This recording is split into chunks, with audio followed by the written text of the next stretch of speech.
What's up everyone, it's Machua and welcome to my channel. I recently discovered a passion for romance books and I am obsessed, and so I decided to start my channel to share some of my favorites. Today I'll be recommending books that fit into my favorite trope of all time, friends to lovers, because we love when the lines start to blur and we love when the tension starts to rise. So yeah, I think I'm just gonna jump right in. So this first book is literally the definition of friends to lovers, and I think it's a great book to dip your toes into this trope. It's called The Cheat Sheet by Sarah Adams. This is a young adult book and it centers our main leads, Bree, who is a ballerina teacher, and Nathan, who is a professional football player. And they initially meet while running and ever since then became good friends. Fast forward to present day, so we all know that they both develop feelings for each other but are too afraid to confess, right?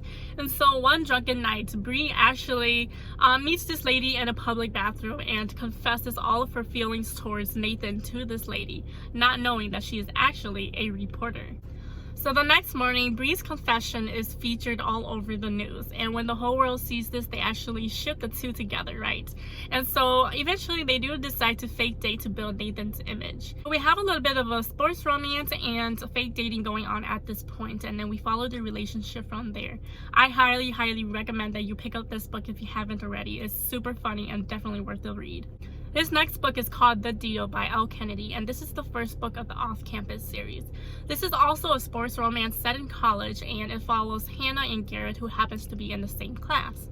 At the start of this book, we see that everyone in this class had taken an exam and failed, except for Hannah, and Garrett sees this by mistake, and so he decides to ask Hannah to tutor him. So Garrett is part of the hockey team and he can't afford to fail this class, and this makes him even more determined to get Hannah's help. But when he asks her, she's just like, no, I don't have time for this. And we can tell that he's a little bit hurt because he's like, I'm this cocky hotshot guy and nobody says no to me type deal. One day, Garrett sees Hannah at this college party and he notices that she's actually infatuated with a boy named Justin, right? And so he's like, I got the perfect idea. I will strike a deal with you. If you tutor me, then I will in return fake date you so that you seem more unattainable and more popular and people will notice you a little bit more. And of course, at first, Hannah is really reluctant, but eventually she does give in, and then they do build a very cute relationship from there. We also see that Garrett is actually really protective of Hannah, and so yeah, it's kind of like that good girl, bad boy kind of vibe, but it's really worth the read. Definitely pick it up and read it. Oh, okay, the sun's on my face now. I know there's only 2 books, but I do work in half an hour and my eyes are getting kind of watery, and so I'm gonna take a little break. If I don't see you after work, maybe tomorrow, I will pick up where I left off. Alright, I am back, so let's keep going. This next book is a classic Friends to Lovers, and it's called Love in Other Words by Christina Lauren. And they're actually 2 co-authors who write together, so it's Christina and then Lauren. Anyways, this next book is another one of those childhood friends to lovers, and it follows Macy and Elliot.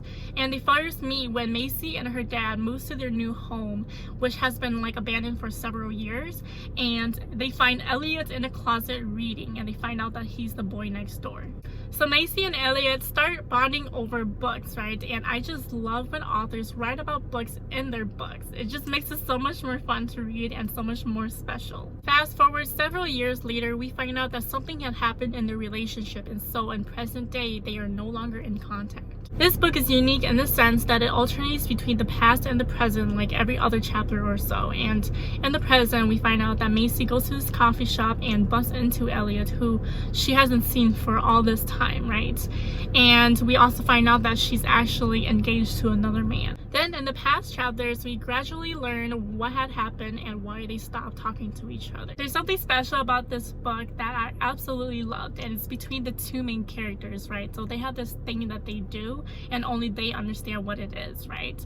And so one character would ask the other character, what is your favorite word? And then the other character would have to answer. And we see this throughout the whole book. It's just so cute, so wholesome. Please pick up this book. It's really good. Okay, so on the flip side, I have a book that nobody ever talks about at all, and I don't understand why. Probably like only one YouTuber recommended it, and that's probably where I got it from.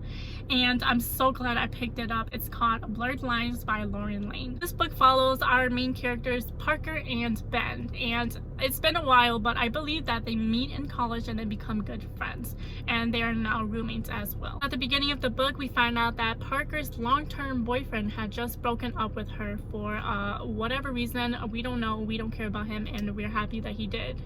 And we are also introduced to Ben, who we know that he sleeps around a lot and he's never had a really serious relationship. He's never really committed to anyone. One night Ben brings home a girl, right? And I guess he just tells all of his lady friends that he has a roommate named Parker, and so they all assume that Parker is a man. The morning after, this lady friend finds Parker in the kitchen, right? And she's immediately confused. She's just like, who are you and what are you doing here?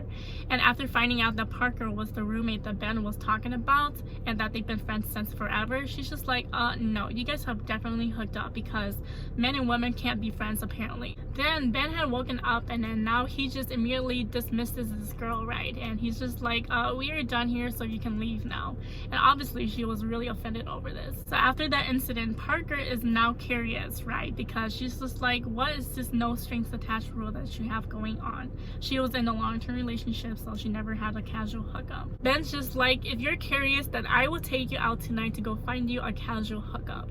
And of course, after a long night of searching for the right man, there was no one that Parker was really drawn to or attracted to. So she's just like, I kind of like you. You're kind of attractive. Why don't we give this a try? Now, we all know that that is not how things work, right? People catch feelings, lines get blurred, and people get jealous. And so I'm gonna leave it at that. And I promise this is a really good book. It's a hidden gem and not enough people are talking about it. Alright guys, that was the last book that I had. And so if you like this video, please like, comment, and subscribe for more content like this in the future.